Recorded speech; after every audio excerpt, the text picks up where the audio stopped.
ಜನುಮವೇ ಆಹ ದೊರಕಿದೆ ರುಚಿ ಸವಿಯಲು.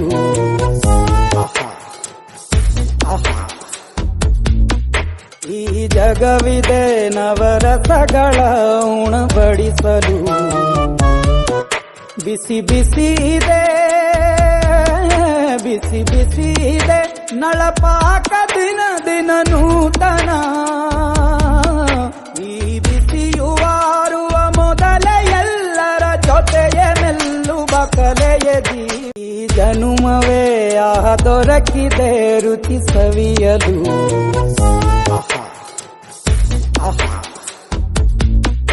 ಈ ಜಗವಿದೆ ನವರಸಗಳ ಉಣಬಡಿಸಲು. ಬಿಸಿ ಬಿಸಿ ಇದೆ ಬಿಸಿ ಬಿಸಿ ಇದೆ ನಳಪಾಕ